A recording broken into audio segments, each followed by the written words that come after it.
Stories that connect players worldwide through positive emotional experience, appealing to all ages.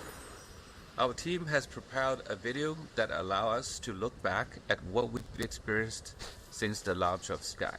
I hope you enjoy.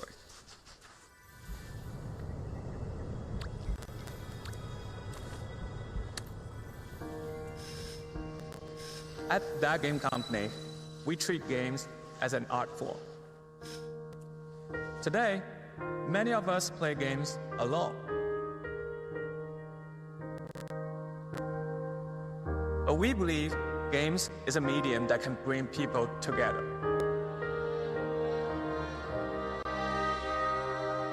And that's exactly what we are going to do with our new game, Sky.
This screenshot comes from Journey, and what I want to say is that thank you for sharing a part of your life journey with us.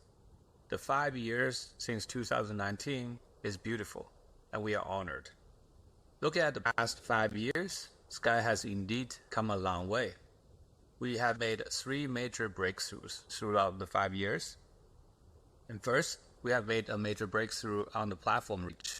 We grew from Sony PlayStation 3 to iOS, Android, Nintendo Switch, and PC Steam platform. The number of players has grew from 10 million players to what we didn't even expect, 270 million players worldwide. Second breakthrough is from the emotional accessibility. We wanted to make a game that could be played not just by the hardcore players, but also children and elderly. We try to bring emotions that is more friendly to non-gamers and really see the demographics of a player grew into territory that is rarely seen in the console game business. Today, we have over 70% of players being female. Our third breakthrough comes on server capacity. We started our multiplayer experience back in Journey with a peer-to-peer one-on-one experience. We don't even have a server. And then we come to the beginning of Sky, where we launched in 2019. We can only host up to 8 players in each game room. Through the years of technology advancement, we have pushed our server to be able to handle up to a Guinness record-breaking 10,061 player. And we'll continue pushing the capacity to connect more people together and allow them to share emotional experiences over the internet worldwide. Looking into Sky's future, we like to focus on features that will deepen the connections of the Sky players to better express oneself to the other. The game today has many systems that allow players to communicate and express themselves, but we would like to push more. For example, we just launched Season of Nesting, and it is an upgrade to the existing shared space system. Just within this one season, we've already heard many requests from our player wanting to do more with the furnitures and their nest. They want to colorize the furnitures, and they want to purchase each individual furnitures at a single price, and then later upgrade the limit of how much they can place in a room. And they want to send a QR code to a friend or a follower when they are streaming to join their room. And these are the features that we are actively developing right now. And what we're also designing, this is before we develop, we're designing is to figure out how to upgrade the nest. How do we expand the nest in the future? Many players who invited their friends to spend time at their nest are expecting to have mini games so they can engage and play with their friend within the nest. So we are designing mini games that would fit well with the world of Sky and would provide the players quality times with their friends. And the last thing, but not the least, we would like to, in the future, to give the home editing a co-op experience where you can invite your best friend and edit the nest together with your friends. Now we're going to talk about shared memory and the recorded performance of our player. As of now, you probably have already seen us broadcasting as TGC staff members in the game. What you may not have realized is instead of broadcasting like last year where Aurora can play in the stadium and meet with 10,000 players, today the broadcasting can actually be replicated in all stadiums and all SkyFest villages. And the entire server will be able to see what we are doing as a player. And this is an ability that we plan to give not just to the TGC staff members, external IP collaboration partners, but also to the players themselves. Imagine we will see live broadcasting players doing a piano performance in the most popular place in Sky. Second part, as we are working on the broadcasting technology, we have to stream the players' recordings. And in upgrading the server and the way we store data, we also can make the shared memory last a lot longer, much longer than 30 seconds, where you couldn't even finish a whole song. And besides these 2 features we're actively working on, we are also designing how to let the player to leave offline messages to their friends, even if they are not online. And when they log in next time, they can see the recorded memories that you have created for them.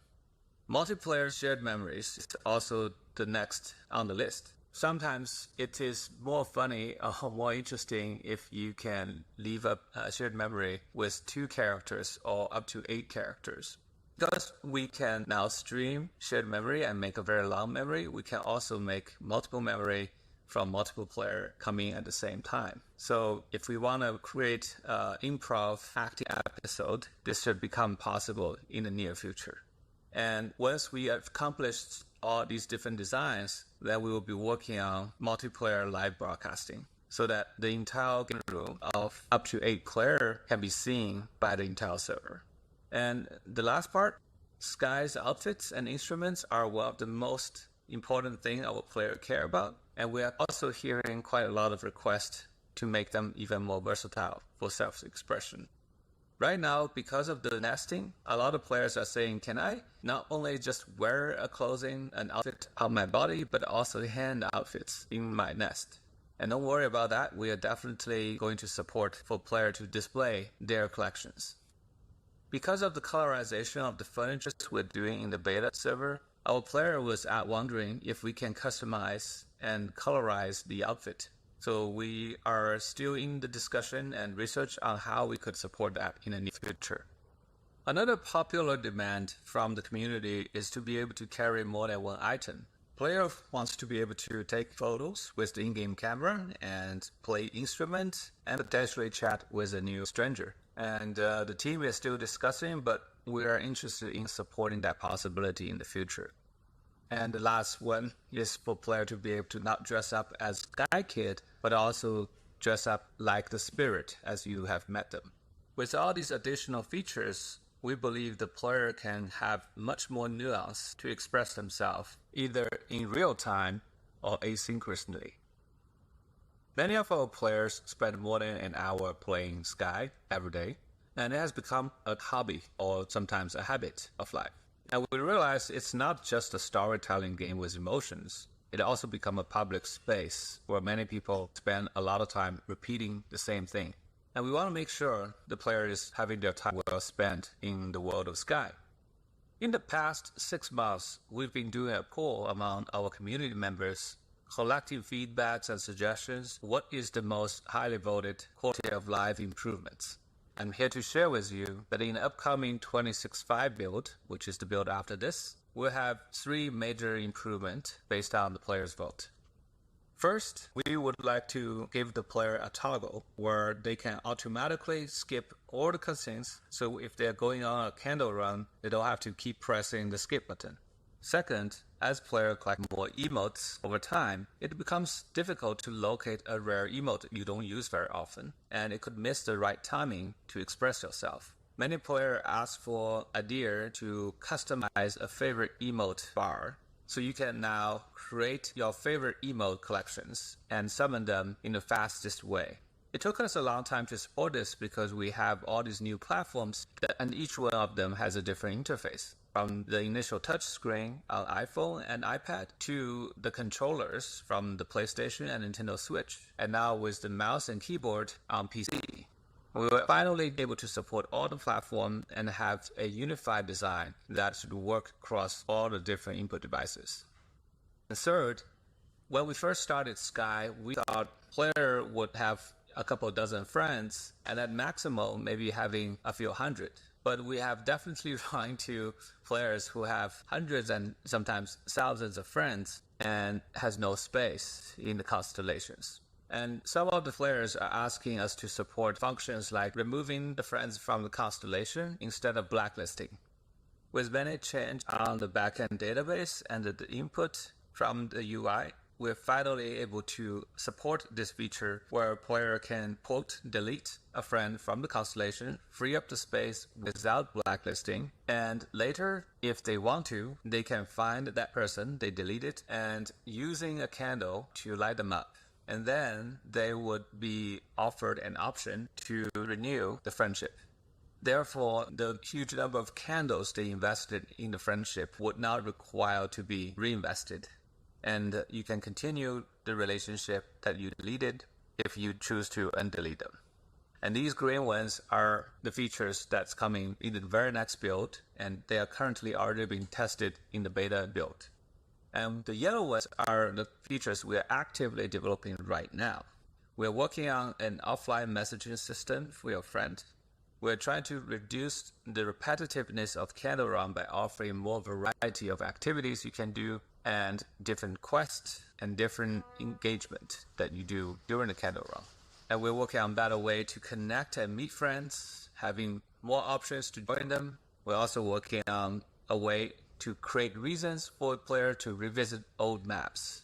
And that has been quite the complaint from many players that they are not going back to these amazing maps they used to go to when the season was active. While there are more features that's currently being developing, the solution is actually the same, which I will talk about in the next section. I want to show these brown text. These are the features that we want to develop, but is currently not having the bandwidth to deal with, but we will work on them right after this. We want to add automatic translation features beyond the single tap translations. We want to add an easy way to find daily quests in the map. And we would like to give your closet and your outfit closet particularly an organizational improvement. And there are more features that our player voted and that's currently being considered. And now I'm going to talk about the next major things, and this is going to be one of the largest change to the game. And we would like to reshape the relationship design of Sky. Sky is a social game, and it has a very unique dual consent required relationship system that no other game is incorporating. It has been the same since we launched it since 2019. And after 5 years of developing Sky, we felt it is a time to give it an upgrade. First, I will show you a video from our designer, Morgan. He will talk about the very first step about our new change to the relationship design, and which we call the Relationship 2.0. You probably didn't know it, but these spirits, they know each other. They go way back. I wouldn't call them besties per se, but they're close. They hang out. Hello and welcome to another developer update. My name is Morgan, and today I'm excited to celebrate SkyFest by sharing a bit about a project we're internally calling Relationship 2.0. Sky is a huge world, full of 5 years worth of beloved spirits. Through these spirits and your Sky Kids, we've been able to share tales of earnest connection, youthful wonder, of quiet contemplation, and of coming together to stand against the encroaching darkness. But what happens to the spirits after their seasonal stories draw to a close? Recently, we have brought some spirits back to participate in different Days of events. Players may recall seeing some of their favorite characters return for Days of Fortune, Days of Gloom, and so on. Now with Relationship 2.0, we're excited to go deeper and share more with players about spirits that have helped shape the world of Sky. Now please keep in mind that Relationship 2.0 is still very much in development, and some of the things we talk about today will likely end up changing at least a little bit as we continue testing with our wonderful crew of beta testers. Now with that disclaimer out of the way, let's talk about daily quests. Have you ever wondered, who's giving you these quests every day? Yeah, face the crew. That's great, but what if they hug the crew?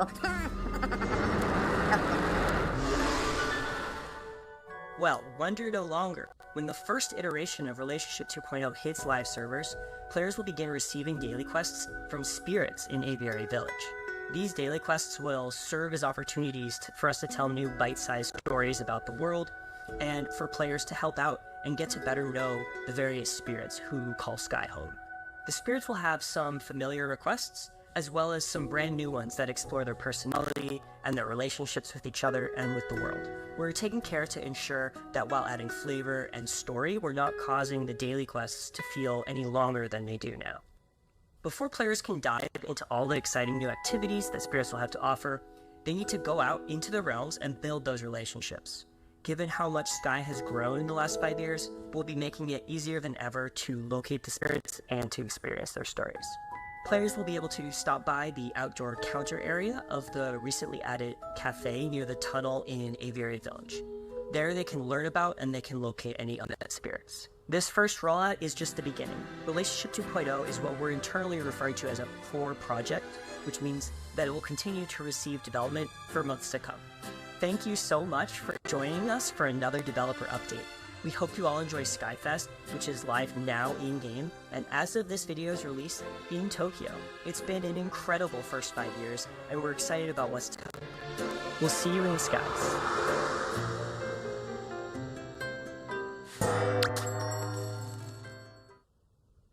Relationship 2.0 might seem to be quite simple change, where the quests are given to the player by the spirits.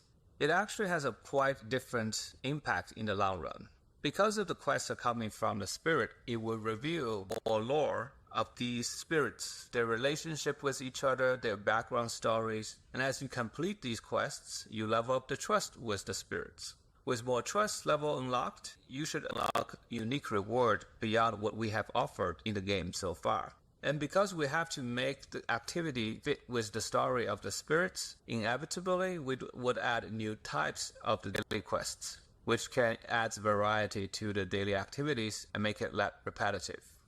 Relationship 2.0 isn't a way just for us to think how a player would change their relationship with the spirits, but also with each other. With the new relationship system redesign, we would like to make some changes to how the player-to-player relationship tree works. I believe you've all started playing the season of Duet, and in which we have added a new multiplayer ability. Because the tree of the friendship is already filled from bottom up, we have to put this ability to very high tiers, which is supposed to be only available for the intimate close friends. However, the very activity of bowing down and at the end of a performance should be an ability that belongs to a lower tier.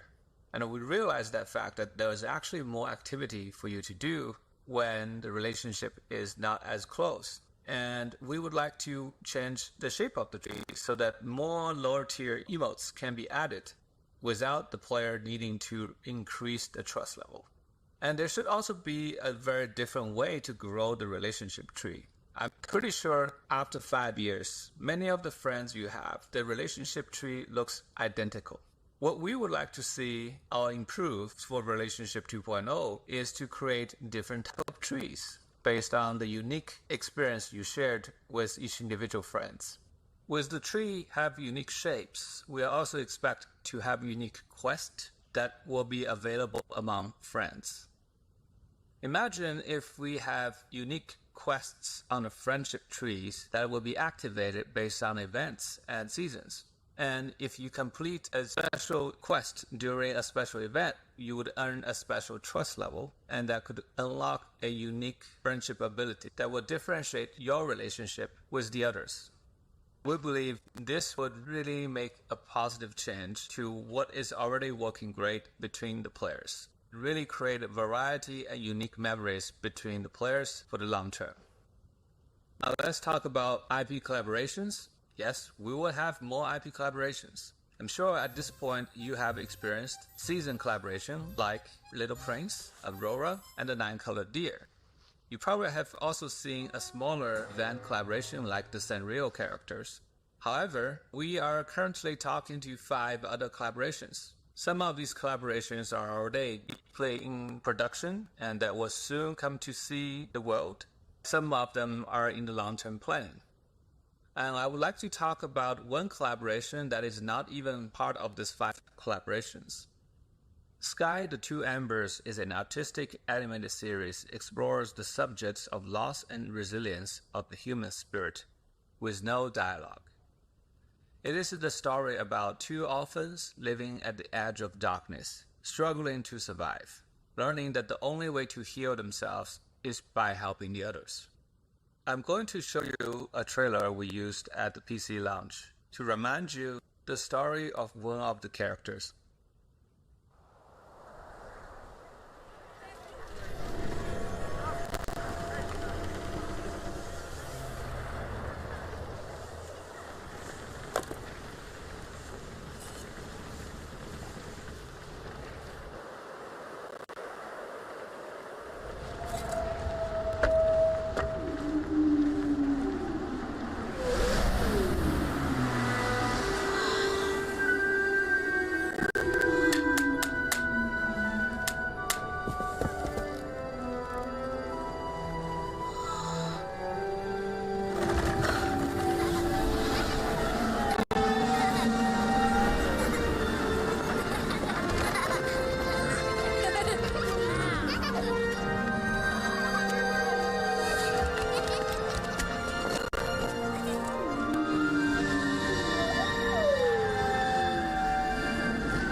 And that is a very important part of the early life for the character. We call this character the Dawn Ember. And we have a second character which is called the Dusk Ember. And the two of them form the two embers. And today I would like to share the trailer for the Dusk Ember. And here it is.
With the Dawn Ember and the story of the Dusk Ember, we form the story of the two Embers. And yes, we would like to do a seasonal collaboration with the two stories. It will be coming as 2 seasons in 2025. And hope you would enjoy learning the stories beyond the animated series and get to know more of each of the characters and to be a companion experience with the animated series. And I would like to share one footage with you that is from the very end of the first episode from the Dusk Ember.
Do you want to see more?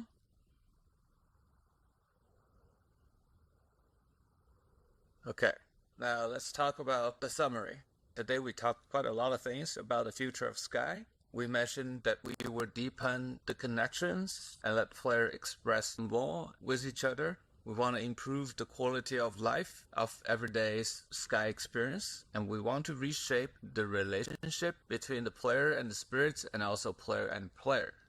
And of course, with IP collaboration, we talked about the Two Embers, the animated series, and the upcoming collab in the 2025. And that's quite a lot to unpack, and there are more features and content to come in the future. And that's everything. Thank you for attending this keynote today. Oh, actually, there's one more thing. We mentioned when we first announced SkyFest that there have to be a super secret announcement, and it's now time to share it with all of you. It's been a year of special visitors to Sky, and we have just one more to help us wrap up 2024. While we invited a character from another world into Sky, it's important to us that they and their stories are spiritually aligned with Sky's value. We have a lot of discussions internally over the years about moving, and are excited to finally be able to welcome them and share an original story that only Sky can tell. If you are interested in learning more, we will do the panel deep dive into the Moomin collaboration live in Japan this week. We're planning to upload the video later and for everyone to be able to enjoy. And for now, I would like to officially announce the IP collaboration between Sky and Moomin, and the season of Moomin would come Q4 this year. That's going to do it for the keynote this time, for real. We are so grateful for all of your support over the years, and to be in a position to host an event like this, both offline and online, wherever you're watching from. We hope you have an amazing SkyFest full of fun, friendship, and fun memories of all that we've experienced together. Thank you, and we'll see you in Sky. Bye.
Hello friends, I'm so happy to be here with you.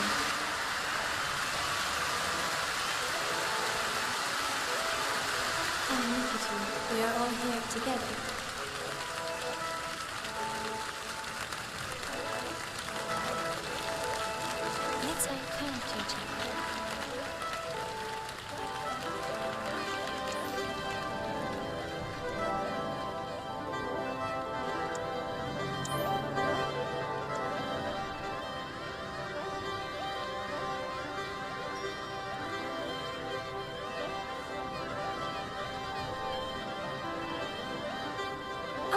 pretty you are.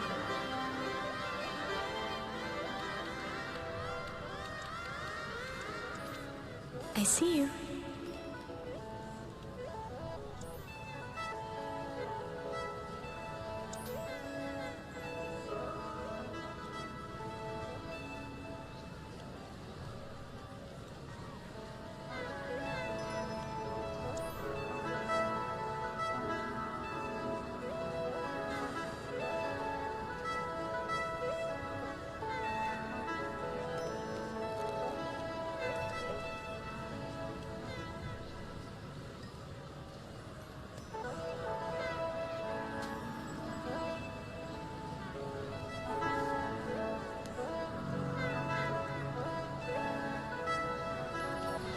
The natural world is our guiding light. Let's follow it now.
It gives me hope to see the world so connected.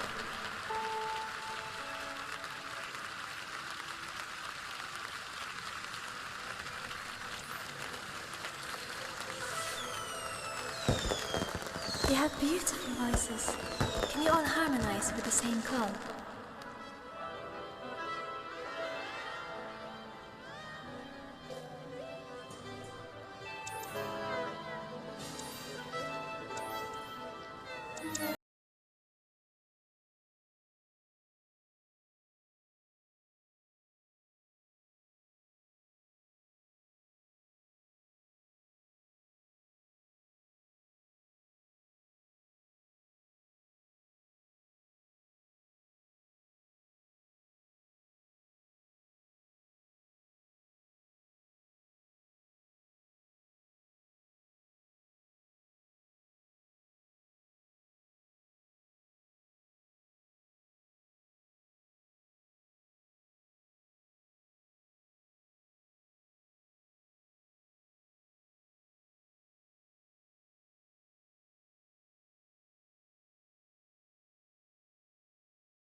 Together.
I don't know why, but I feel down. You need to know I can't go on. I was a rose, I wasn't anymore. Don't let me change, don't let me go.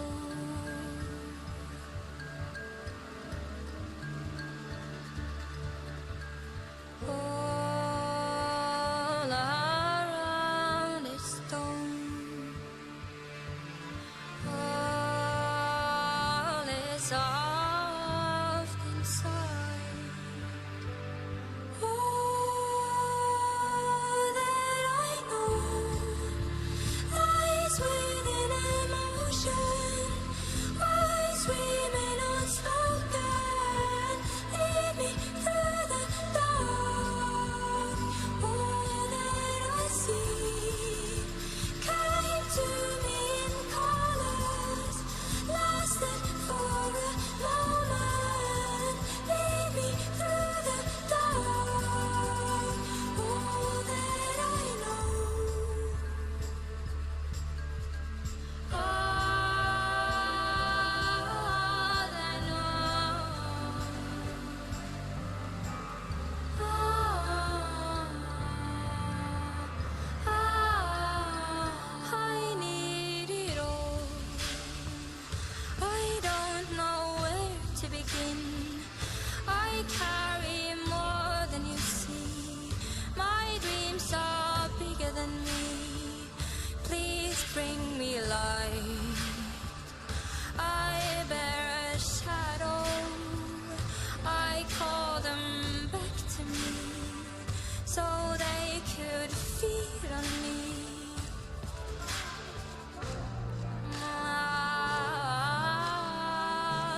creatures of light are so beautiful.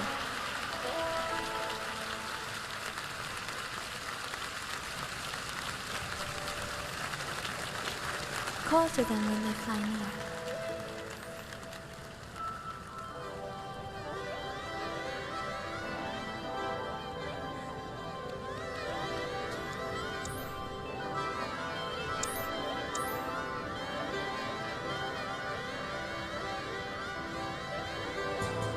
Look at that.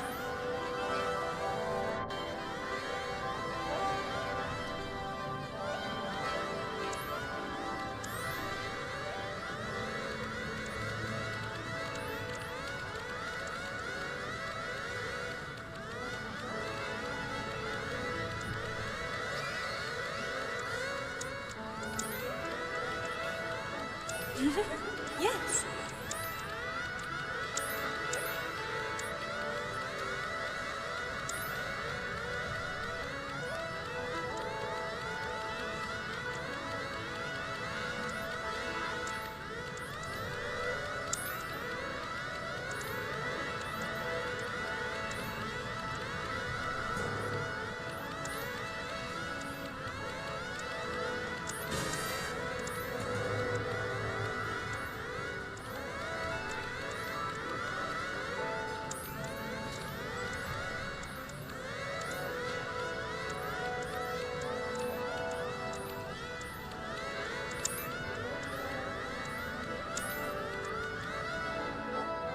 And remember, you are warriors of light.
Sleep in my own tears. I cry for the world, for everyone.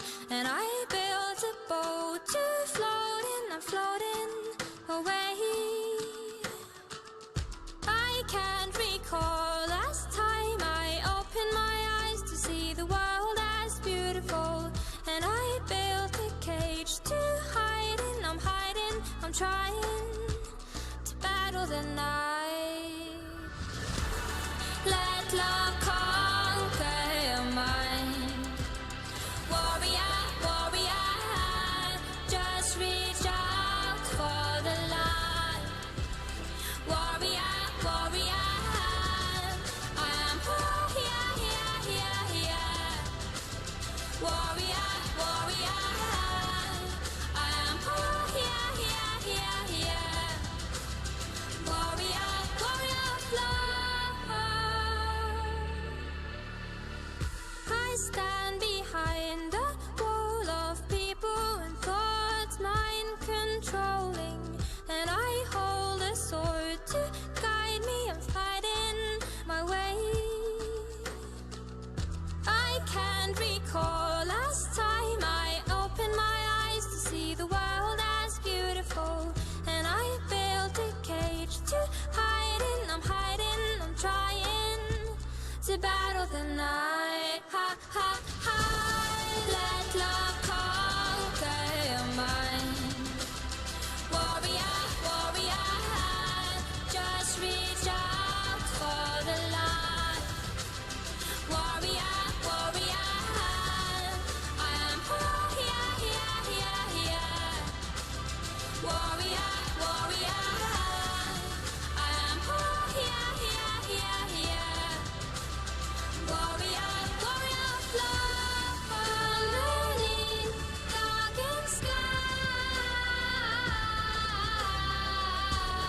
There's a light kept alive. Let love conquer your mind. Warrior, warrior, just reach out for the light. Warrior, warrior, I am here, here, here, here. Warrior, warrior, I am here, here, here, here. Warrior, warrior of love.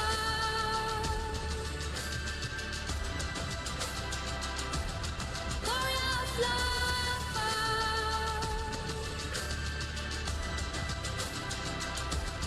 Warrior of love.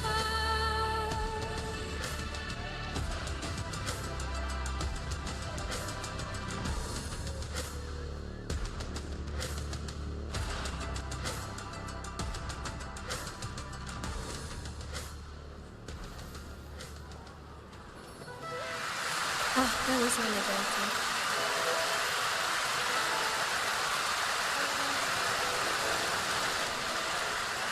Chant with me to build our strength.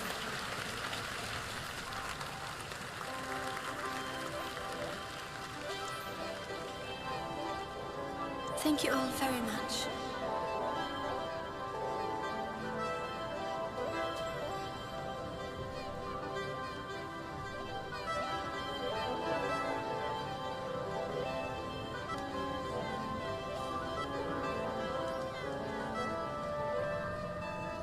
Thank you so much for all the love.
Silent ones are my choir.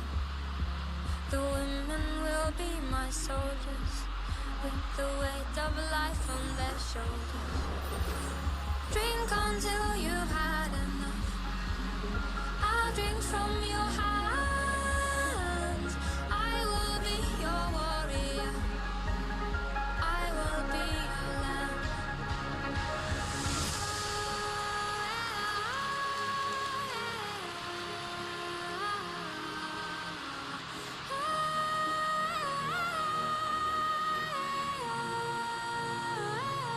Till queendom come. Till queendom come. My queendom come. My queendom come. The sea waves are my evening gown, and the sun on my head is my crown. I made this queendom on my own, and all the mountains are within. Drink until you've had enough. I'll drink from your hands. I will be your warrior. I will be your lamb.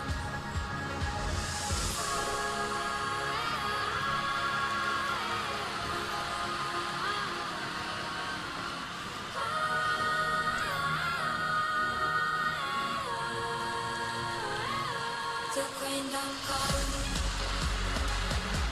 Till queendom come. My queendom come. My queendom come.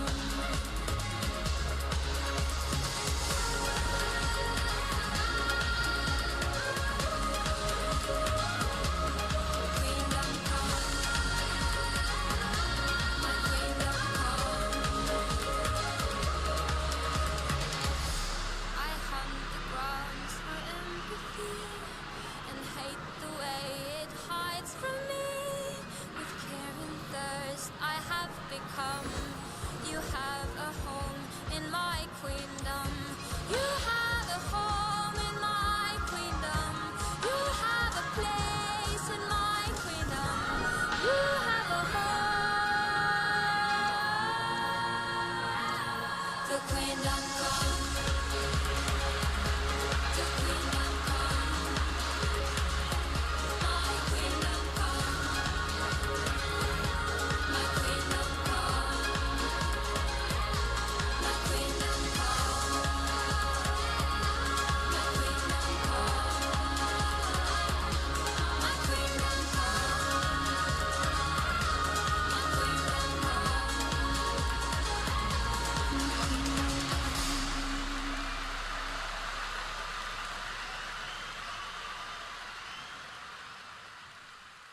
Always remember, our lights shine brighter together.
Okay, I'm gonna get a little bit more technical here. And it starts with fish. So in late 2021, we started working on a new update for Sky called Season of Abyss. And it added a diving ability to the game, which we hadn't done previously, and focused on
You're safe here.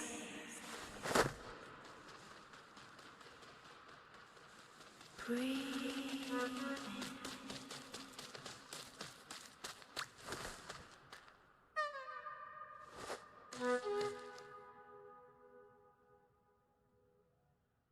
You're safe here.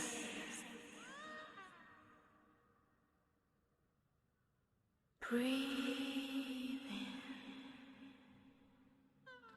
Breathe out.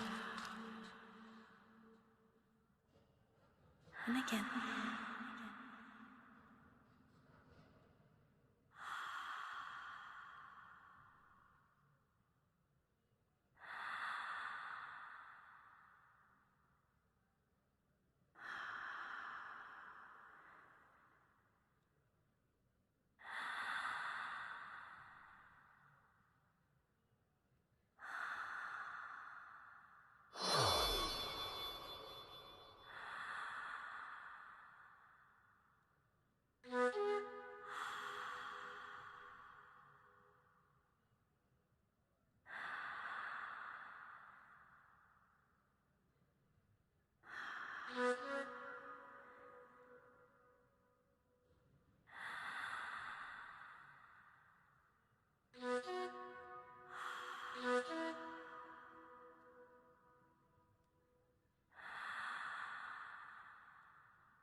Feel your body light as a feather.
talk is called Designing to Reduce Online Toxicity.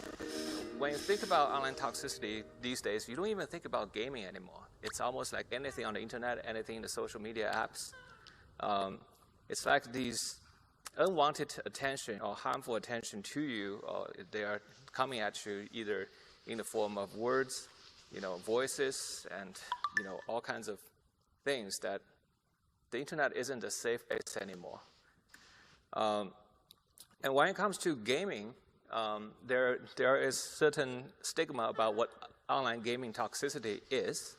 I was just searching on the internet recently on what is a toxic gaming community, and someone actually ranked them and gave all kinds of context about what it represents today's toxicity in the games. But I really want to talk about the love we have towards games. I'm sure everyone here in the conference choose to pursue game as a career because we love games. And when we grow up, the game really made our lives better. I find my childhood friends through games. I find my career through games, and and I was able to connect with players, by making games. So I have so much to thank for the game. But when I tell people outside the game industry that we make games, their first reaction to gaming industry is not very positive. And in fact, if you really think about what online game is, there's a stigma. I think a lot of this has to do with the fact most of the video games, in the first 30 years of the history of games, they're focusing on simulating physics. And the maximum feedback you can get from a physics simulation is destruction. And a lot of the successful franchise really sell people on this power fantasy. If I'm a student in school, I'm not free. I cannot drive. I cannot go out to places. And games fulfill that fantasy quite well. The problem is when most of the video games is about power fantasies, you would expect people will have a civil and gentle interactions like on the street. But most of the video game interactions you would run into is this, right? That's the maximum feedback you could get from a physics simulation of two people. And because of that, there is this competitive emotion that leads to somewhat of antisocial behaviors, well known as harassment. If you grew up, you know what harassment is. But that's not how we are only capable of as gamers, because Star Wars has taught us that we are capable of both good and evil as humanity. There's many sides of what we are.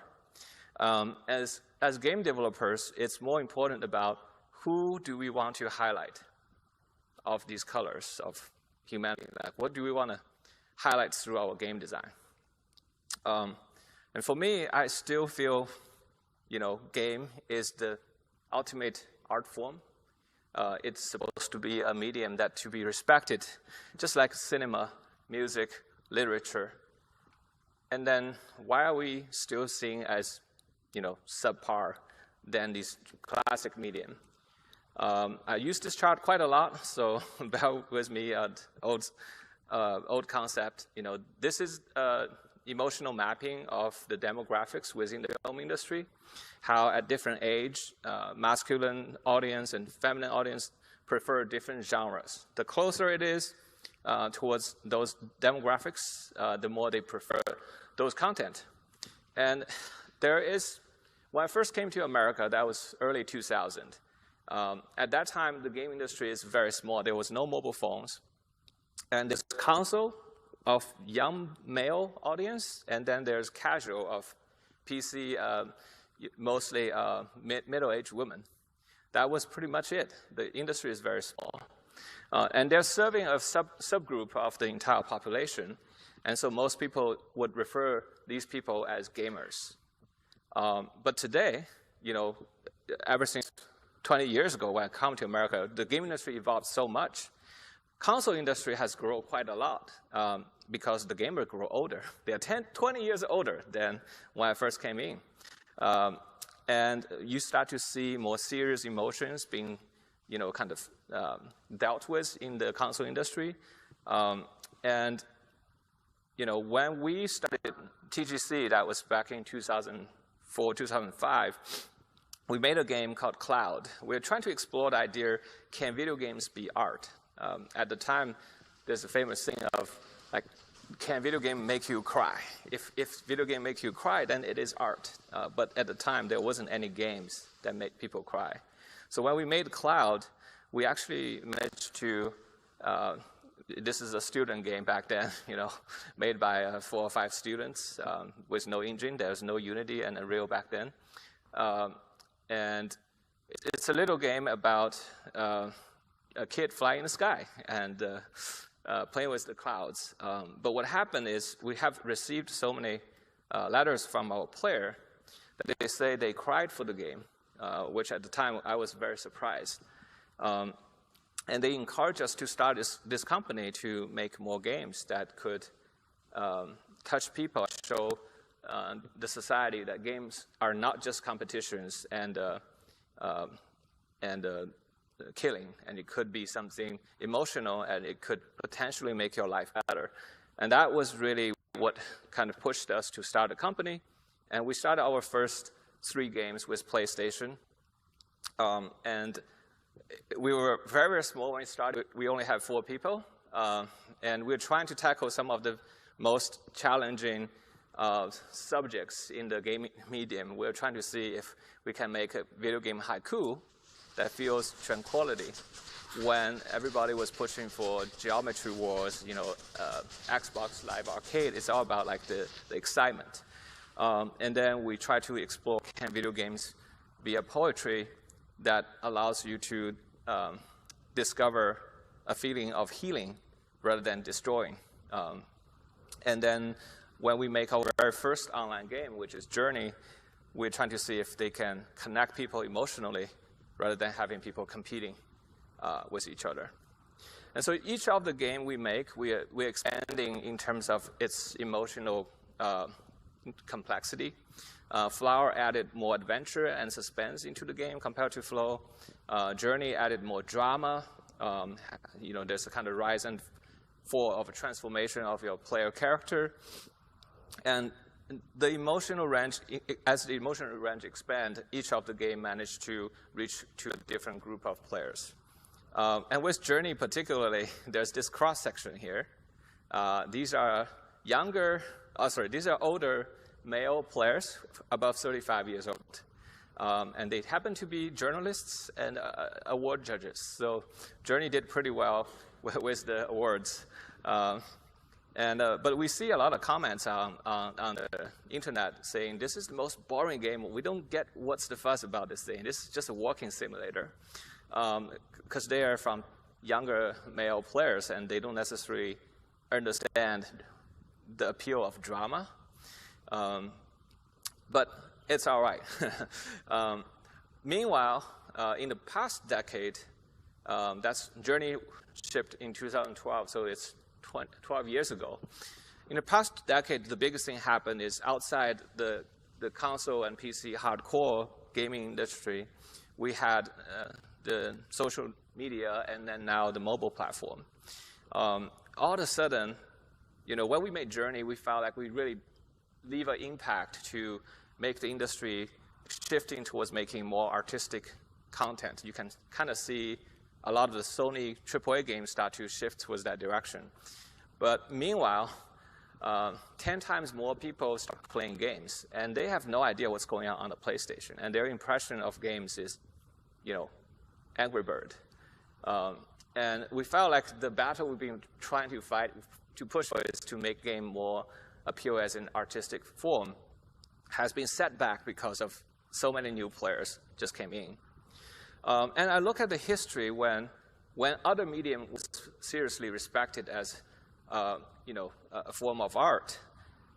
There's a turning point. For animations, for example, before Snow White, Disney was making all kinds of cartoons, and at the time, animators are referred as cartoonists and Looney Tune artists. They are seen not as art; they are like for kids, right? And once Snow White came out, the target audience suddenly shifted from just kids to both the parents and the kids, all ages. And from that point on, people start to recognize hand-drawn animation more like a form of art. And the same history kind of repeats to digital, like computer-generated images for animations. Pixar also made many shorts in SIGGRAPH. I've seen many of them. People, including Disney and the Studio Ghibli, all my favorite animators, say, oh, computer can never capture the artistic expression of the human hands. But after Toy Story, that impression changes, because when everybody can be emotionally touched, a part of their humanity was moved by the medium, then they see it as art form. And so today with games, we have lots of games. We have games for a whole family to enjoy together for fun. And we have all kinds of devices that has games on it. There's games for children. There's games for parents, a mom and dad. There are games that connects all the children together after school. There are games connect all the adults together after work. But there is not a game that is all ages. Like, I have not been able to find a game I can play with my wife and my kids together. And I think we're just so close to there. So after Journey, we really wanted to make a game that is emotionally accessible to people of all ages and genders. And it has to be, 4-quadrant. That's like how Disney described their animations. But PlayStation at the time is a majority male platform. And we realized if we stay on the PlayStation, on the console, at maximum we can only hit that little slice of the pink pie. And it won't change the society's view of games. And so we made the leap to say, all right, let's try to make the game accessible emotionally, but also from the hardware platform side. And we make a game that everybody can play. And so that's how we started Sky. So from Journey to Sky, it took us 7 years to make, which is insane. Like 3 years is already so crashing, and 7 years, I don't even have the words to describe that. And we're shifting from a console platform to leading with a mobile platform. We're changing from 2-player to MMO. We're changing from hardcore gaming audience to suddenly people of all ages. Many of them never played the games. When we make Journey, there's no chat. It's pretty safe. There's no harassment. No harassment in Journey either. But now we have a complete open online community that could have toxic behaviors if people can chat. And so it's a lot of challenges that took a long time. But we believe we're trying to build a world that could represent, truthfully capturing the bright side of humanity. Compassion and generosity is the emotion we're trying to create. And these are some of the fan arts. I like to look at players' fan arts because they usually capture what they remember the most from the game. And in Sky, the fan art is never about the NPC stories. The fan art is always about the connection, the bonding, the friendships, the moment of compassion, the moment of altruism. And I'm really, moved by these art. But the game itself is essentially an online, a big social chat room where you can chat, you can hold hands with people, you can high five, you can give a hug, you can dance with people, you can send them letters, leave notes, and play music together. It's a pretty boilerplate description of the game. But at the same time, I want to say Sky is also the most socially engaging online game. I'm sure some games have piggybacking, but nobody bothered to make piggybacking really deep. And so we also have the UGC content where you can play instruments. We actually have the whole list sets of instruments that you can go really jam with friends. The most surprising thing about Sky is that I didn't realize including Journey, by the way. The majority of players who really liked Journey and Sky are women. This just was never a thing if you come to GDC, or if you go to E3, you would never know that. But my coworker told me they had a Journey fan gathering in Japan. Actually, more than half of the people who showed up are women. Certainly, Sky today is over 70% of the active players are women. And worldwide, there's over 260 million install of Sky. And that is just a number that nobody in the studio have ever imagined when we make a game like this. The other surprise is we try to make the game emotionally accessible to people of all ages, and we actually have people of all ages playing. And here's a photo of a family with 3 generations playing Sky together. And out of all the messages I find, this one touches me the most because this is a father who doesn't play video game, but he was playing the game because of his daughter, and he was moved by the game and cried. And he wants to thank us for making the experience. And I find out this guy works at Pixar, and he's like a Pixar tech lead.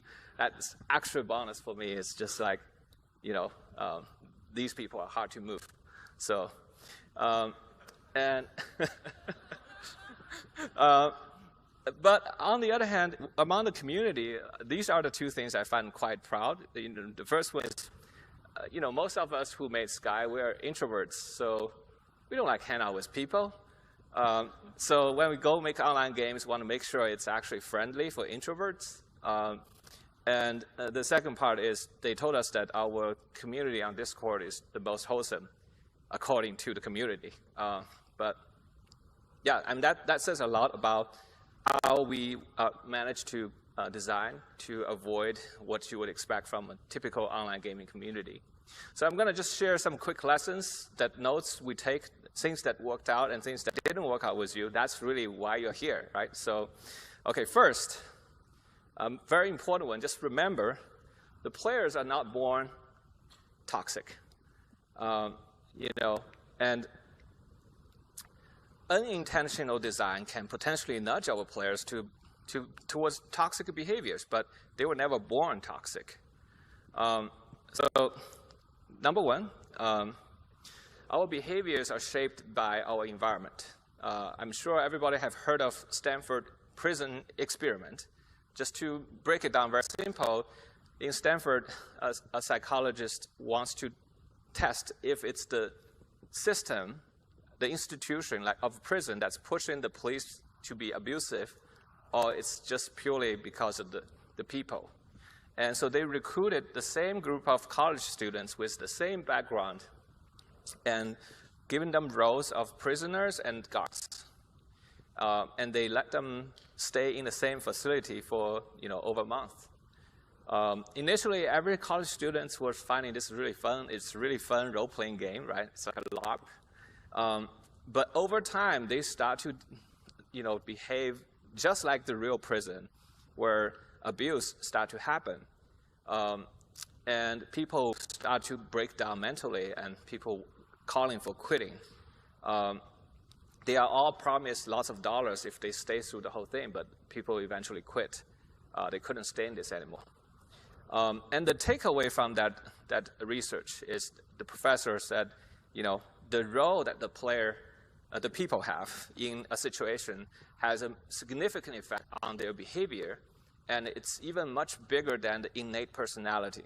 Innate personality is a weaker influence than the external situation. And without accountability, many people will do evil if given power. But I'm a game designer. I'm skeptical of everything. And I think the evil thing is wrong. Human will just do what humans do, which is they will seek whatever the maximum feedback in whatever system they're playing. And that's what they did in the prison. So second, players are newborn babies in the digital world. Just think about that. No matter how old you are, if you're going to a new country, if you're going to a cyberspace, you have to relearn everything about the social ethics of the society. So in Journey, we had this situation where like many online games, there's no collision between people. Because there's latency. If you're blocked by somebody, it's a really terrible experience. We are just a bunch of optimists, so we thought, we want people to collaborate, right? Like there's a very good collaboration mechanics of you can push someone up and then they can pull you up. So with two people, you can overcome a barrier that nobody can overcome by themselves. And if they could get reward from that, it will bond them together. It's a typical co-op design thinking. What happens is once we add the collision, the people are not using it to help each other, but instead they want to push each other into extremely maximum feedback. And so this happened even in our own internal playtest. My CTO was killing me and was dancing around me rather than saving me right away, because I'm going to be more agitated that way, right? So he can hear me yell at him over the office, but that's fun for him. And so we were like, okay, guys, this is a game about helping people. It's about letting people have emotional connections. Let's not just kill each other like in other games. So we tried all kinds of ways. Like we implement a world, trying to kind of condition our players' moral behavior through storytelling. Like the world has story about people helping each other,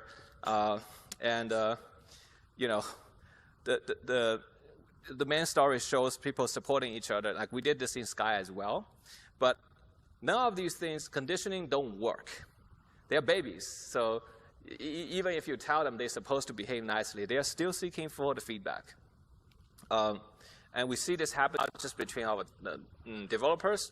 The tester also developed these toxic behaviors in our game. And for quite a while, I was really thinking, are we really born evil?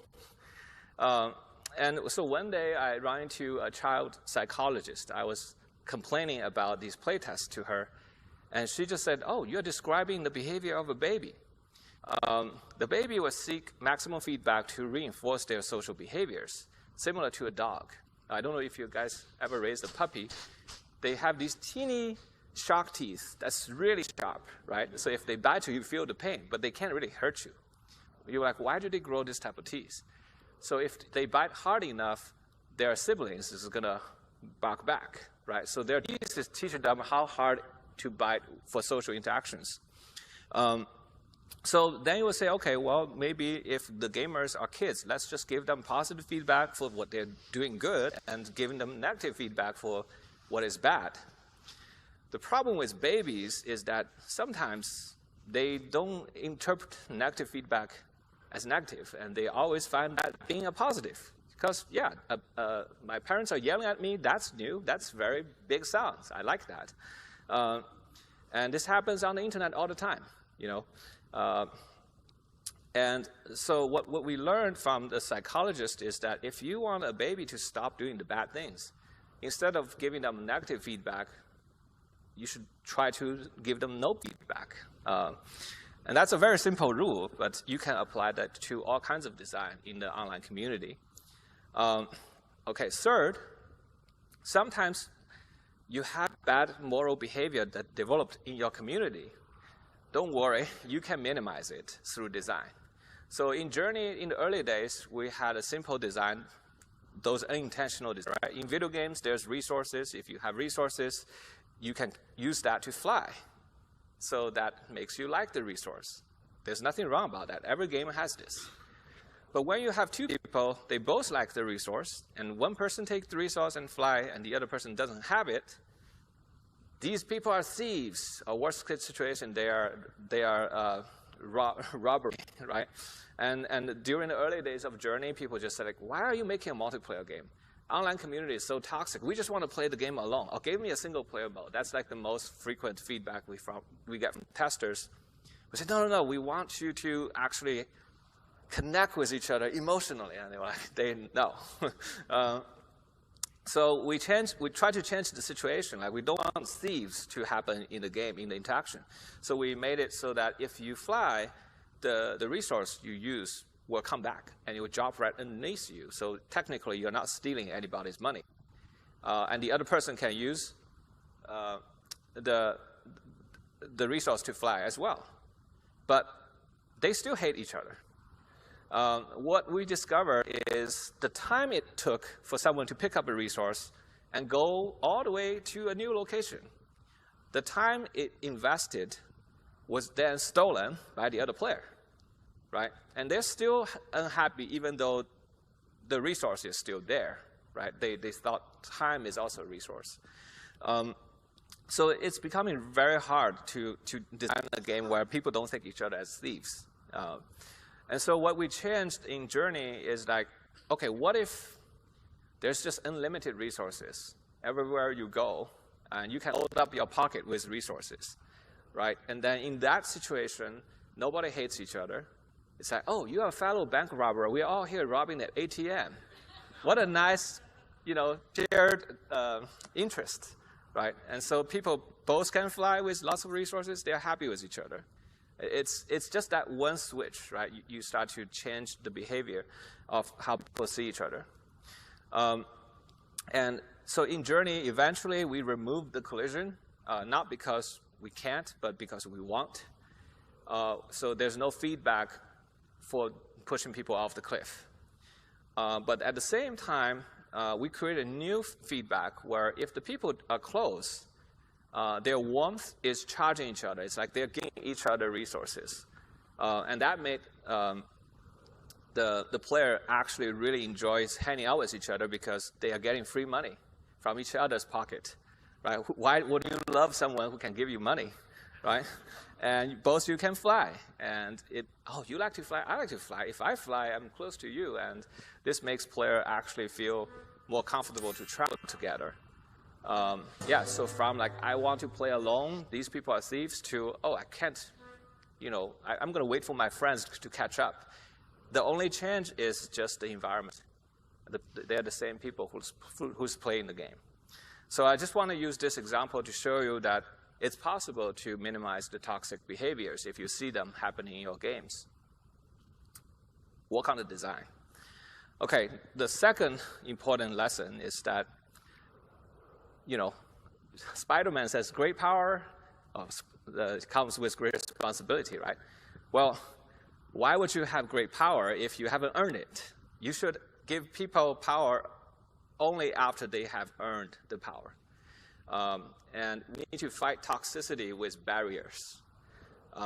Okay, so what is this? So number one, I think we all would agree that we have the rights to not be pushed with untrusted content, right? Like we all have the rights to not to see or not to hear if the content is terrible for us. But that's not the case. That's not the status quo of our online game. User-generated content usually can be disruptive. In the good case, they're funny, and the bad case, they're hurtful.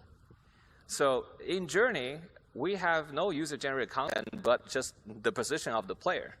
But in a typical online game, you have very smart user IDs. I don't know why gamers like to do that.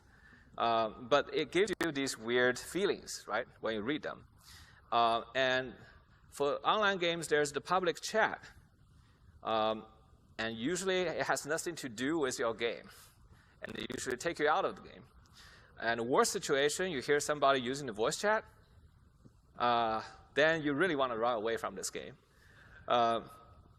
And so what we did is, we were like, why are these content pushed to the player? We just want people to share a moment. They don't need to see these content, and that's huge distractions. So with Journey, we try to keep everything clean.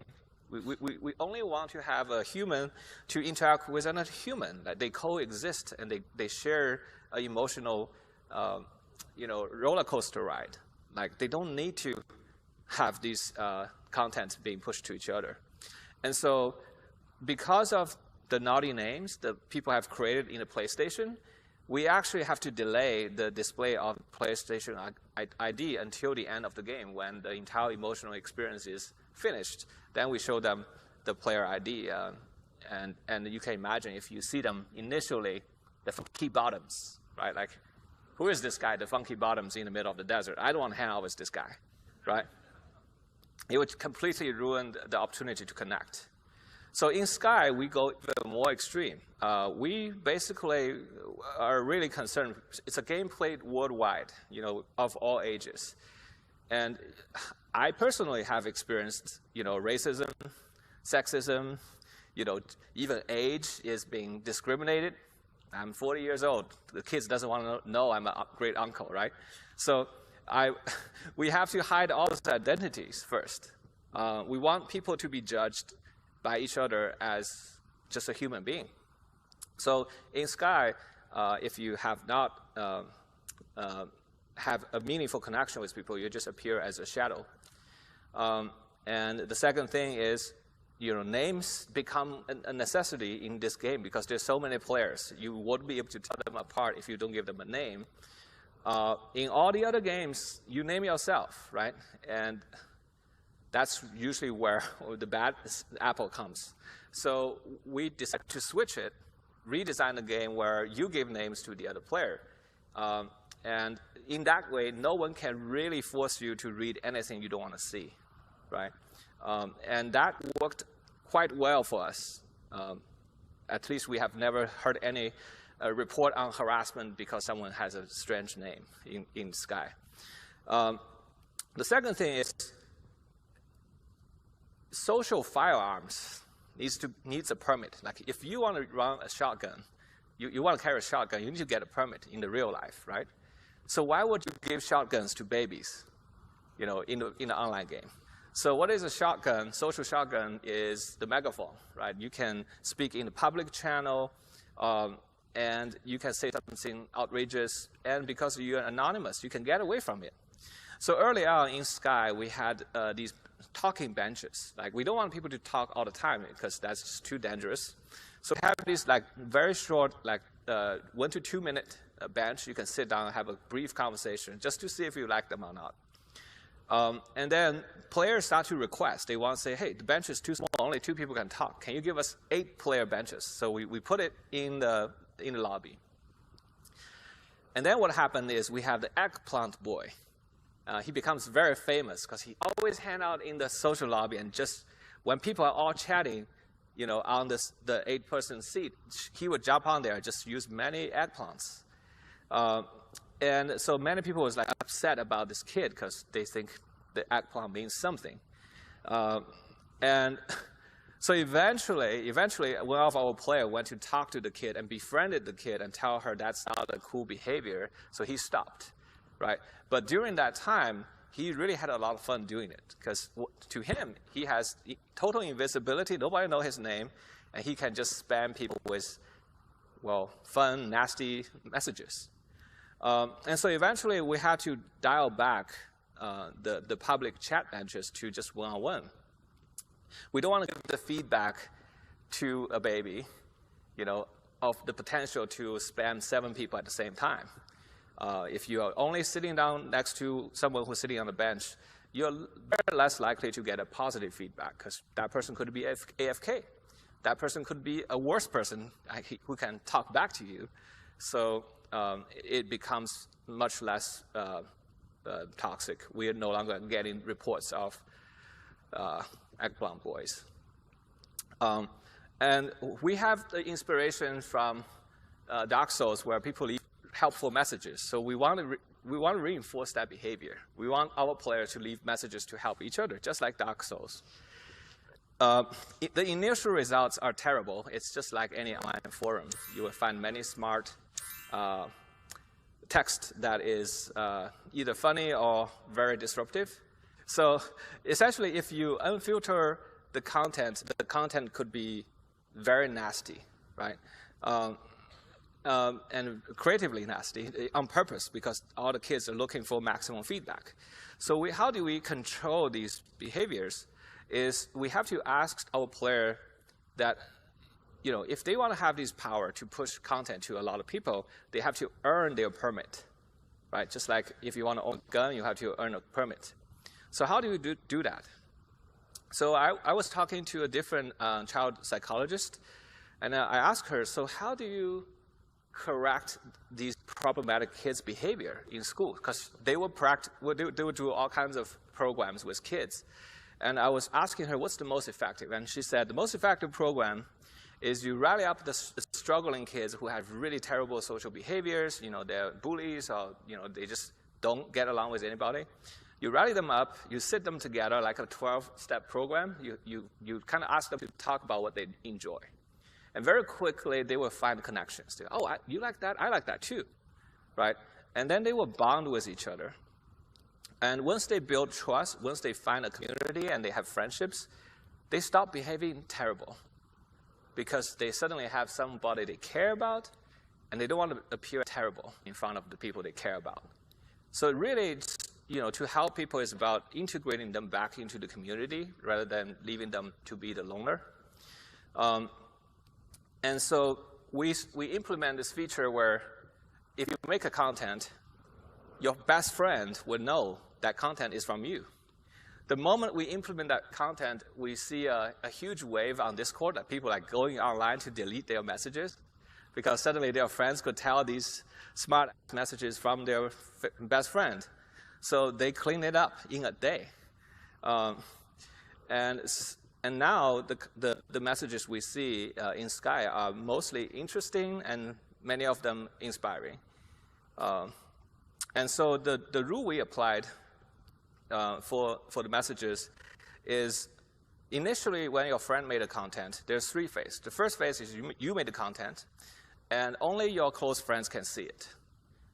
And you would need 3 endorsements from your close friend for this content to be qualified to be pushed to the public. And once it's in the public, if there's 3 people who find this content offensive or harassing, and they can downvote, and then the content will disappear. And that is basically a community regulation, or I would say it's like a social engineered friends regulation. And that ended up working really, really well. And 3, I want to talk about how can we protect the player with high barriers. In this case, we are talking about mutual consents. So chat moderation, like I'm quoting my coworker Tim here, he said, chat moderation is important, but ultimately it's the ambulance at the bottom of the cliff.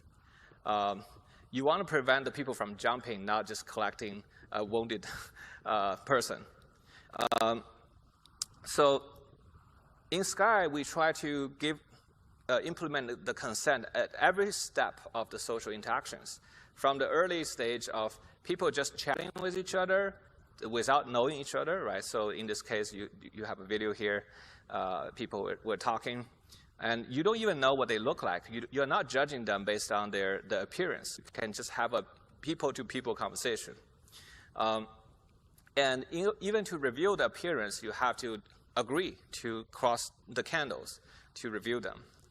So this really protects you from having, this weird typecasting or bias towards each other.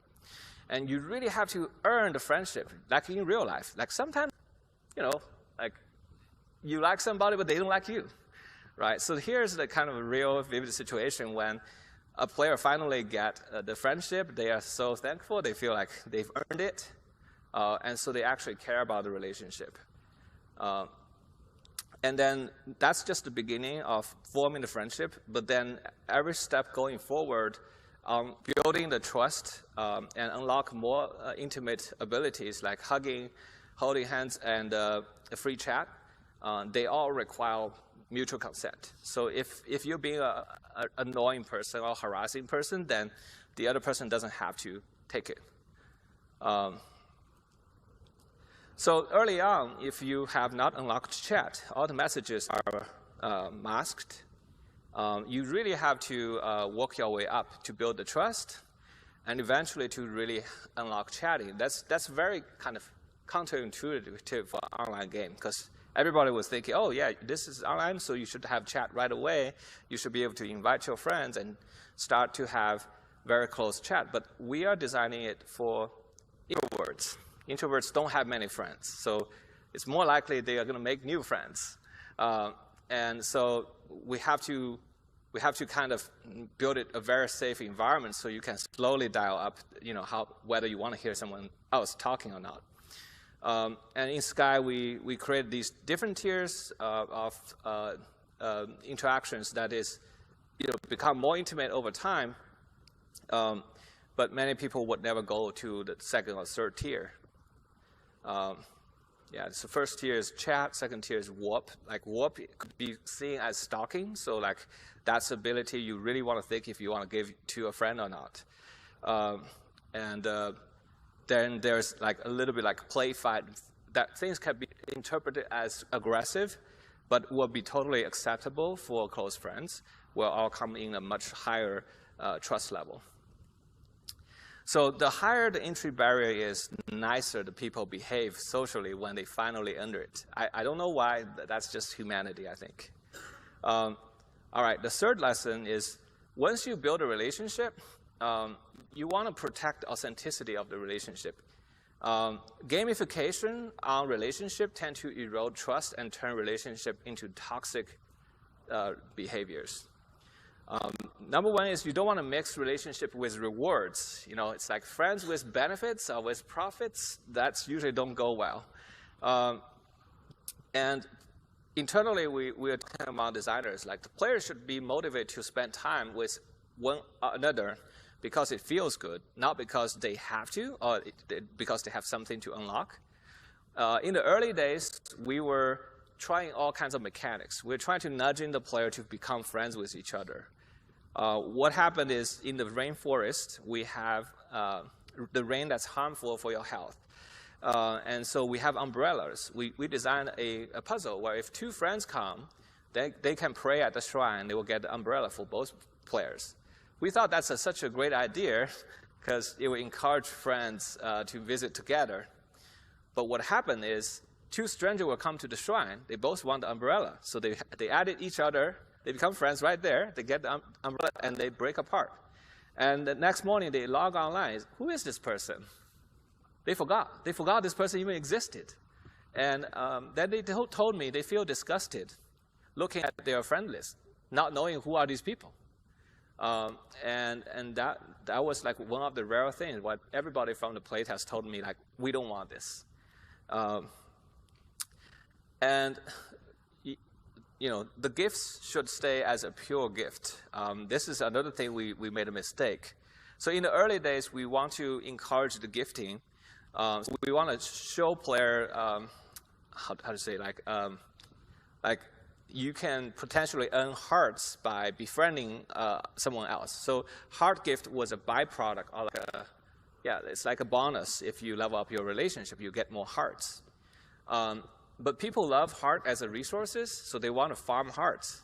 So we start to see the heart bagger epidemic. So anywhere, it's like, go to any of the train stations or the airport. Outside, there will be people waiting for you. Hey, you want to be friends? I'm really cute. Let's be friends. And you will just be followed by these cute little chibi characters, because usually they get more interest. And they just want to level up relationship to riff the heart out of you. And that was getting so bad, like everywhere people is trying to be cute and attractive, but once they get the heart, they disappear. So we have to remove it, right? A gift has to be a pure gift. There's no additional benefits there. And the second thing is, don't tutorialize your relationship with free gifts. Like many games, online games, like to tutorialize. They will give you free currencies, and then you will apply it. You go through the drill and understand how the system works. But in our early prototype, the player will get free gifts every day. They can give out to other people to see what happens. And what happened is, even though the gift is free, the player expectation is not free. If you are giving someone a free gift every day, the day you don't give them the gift, they will like, hey, where's my gift? It's supposed to be free. You're supposed to give it to me, right? And it becomes actually toxic. That's just the most weird thing. It's like if you have let's say a homeless person right on the street, and you give them a dollar every Sunday. And on the next Sunday you didn't give the dollar, they will come to harass you, say like, where's my dollar? That's just human nature somehow, but it actually backfired for our community. And our player really dislike those people who's like harassing them for free gifts. So eventually we shifted back. Instead of trying to teach social systems by offering player free currencies to apply on real players, we decided to offer them currencies they can apply on the NPC. So at least NPC don't harass you. And they can still teach you the same systems without making the community toxic. And another one I want to say is like, you need darkness to show light. When we first jumped into Sky, we were very, we were very progressive. You know, people hate pay to win, so we want to do the opposite of pay to win, right? We noticed that if you pay in a pay to win game, a lot of times you don't want to tell people that you spend lots of money just to beat other people, because you know you're cheating. Like there's a little bit of shame about buying things for yourself. But we find out that if you pay it for the people you love, usually they're very proud to tell you, hey, I took my family to Disneyland this weekend, right?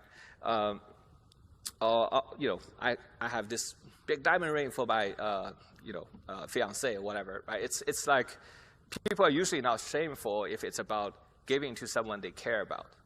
So initially we were like, okay, let's go 100%. Everything has to be altruistic and everything has to be giving.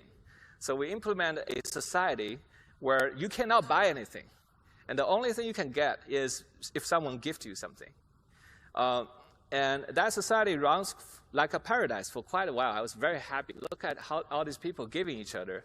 But very quickly, I started to find out everybody's like doing the, you scratch my back, I will scratch yours. Hey, I gifted you yesterday. Where's my gift? You're supposed to give it back to me. And lots of people are actually very toxic about their expectation was not met by the other person.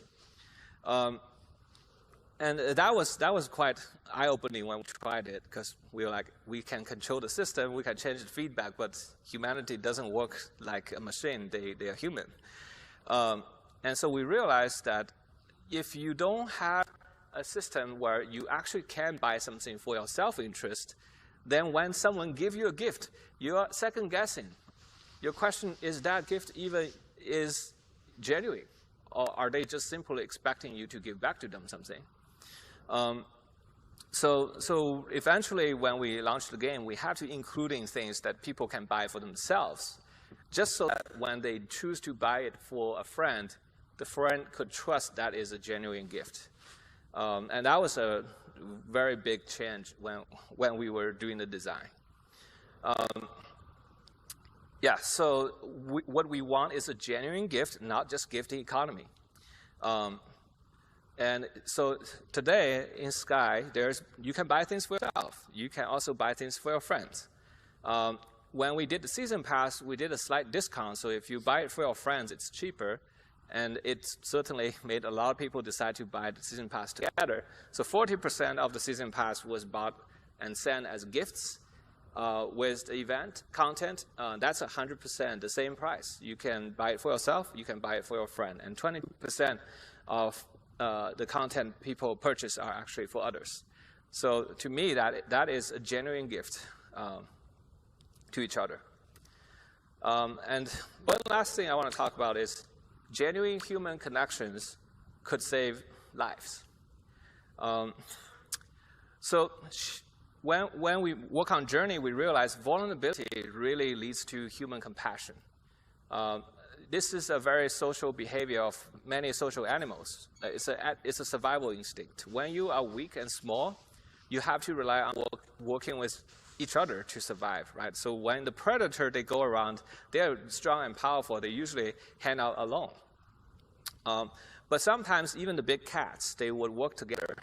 And that's only when their prey is even more strong, right? And it's the feeling of risk and the feeling of smallness makes us bond with each other. And the very emotion of awe and vulnerability is what made us human, because we're such a weak animal if we are alone. And that makes us really want to belong, right? These days, one of the biggest depression we feel in the society is the loneliness, that we don't feel we belong to something that's meaningful. And a lot of the friendships and connections are not genuine. It's the surface level things. And just the yearning to belong to something bigger is the most human feeling of them all. And when you don't have this feeling of vulnerability and humble smallness, when you feel really big, we go back to the gamer behavior, right? You're the space marine, you're the Superman, you're the hero that can change the world. And they stop thinking about connecting with others. And so if we want to make an online community less toxic, we have to rethink about gaming experience. We have to reduce the empowerment online. You know, instead of making games where you just go around killing things, make things much stronger you just can't kill. Instead of going around looting for treasures and resources or finding monsters, you go around running to other people. And people are more important than gold coins. In a battlefield, it's very hard to focus on people because the sound, the distraction. So, you know, in order for games where people can connect, you have to reduce the noise. You have to reduce the number of people. You have to put them in an environment they feel small and, you know, a little bit vulnerable. And suddenly, if you see another person, you're like, oh my God, there's another person, right? Instead of walking on Times Square and just people all pass by you and you're just trying to ignore all of them.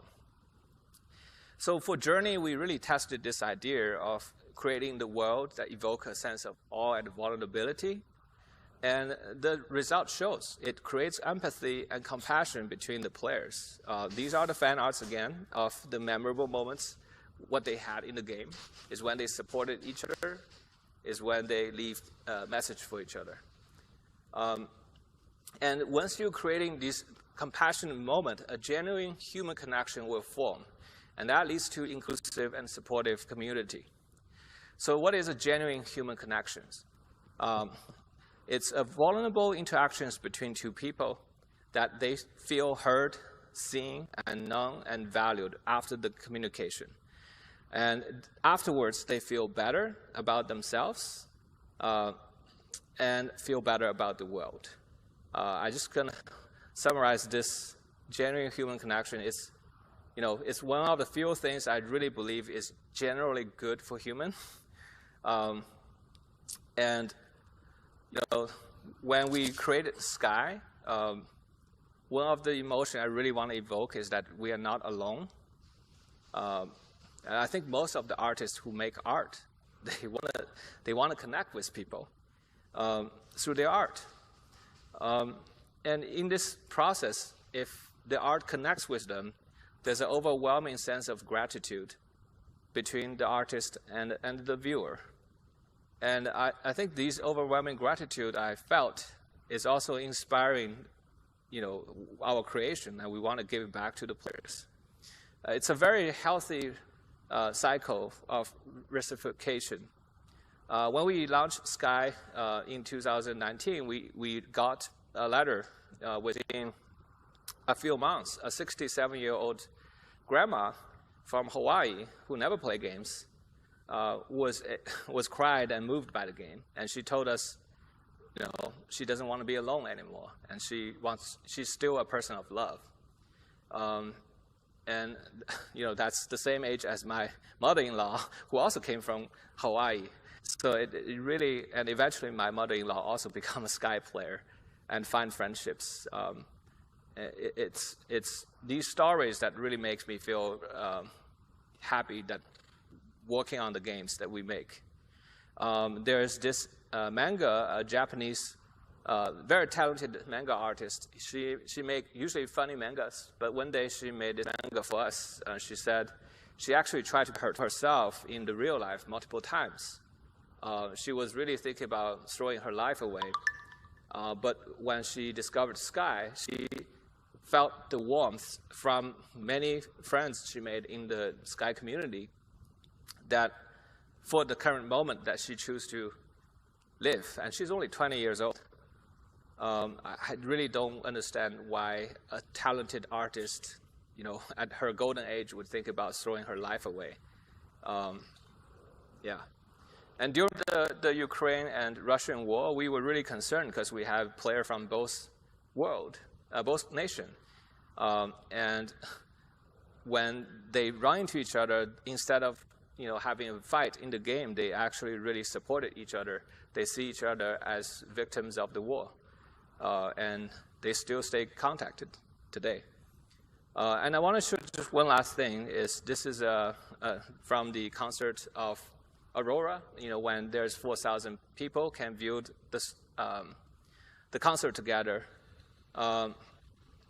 But when we give this tool to our player, when they have the control to tell each other what to do, together they were able to form something that's just really beautiful and moving.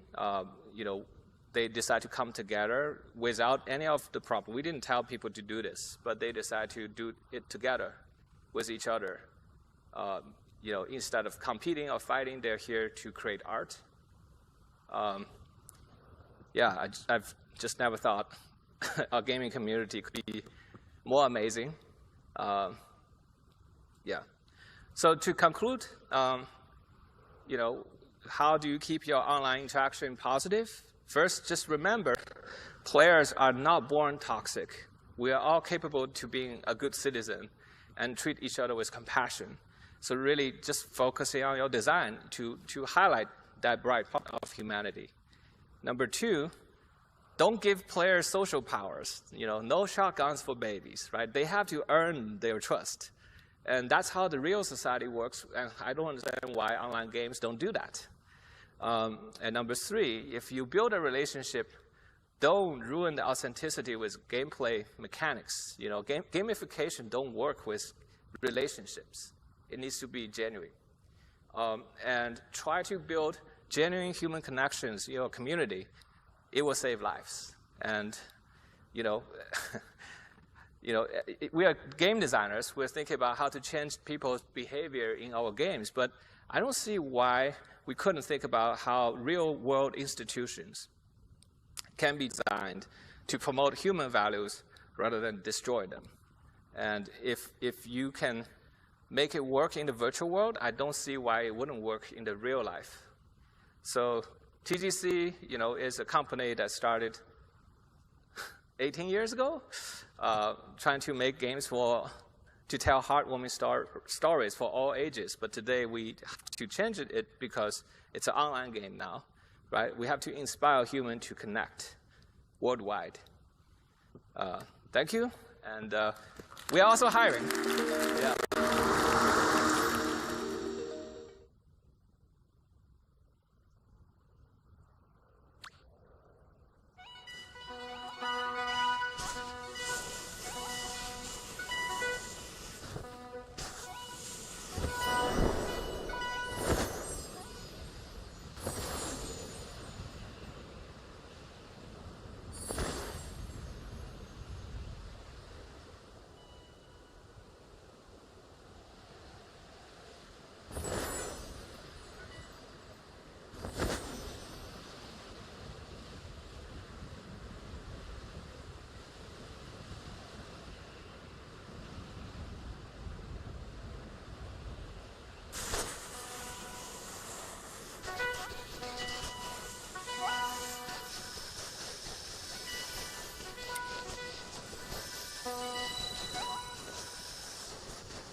Bye.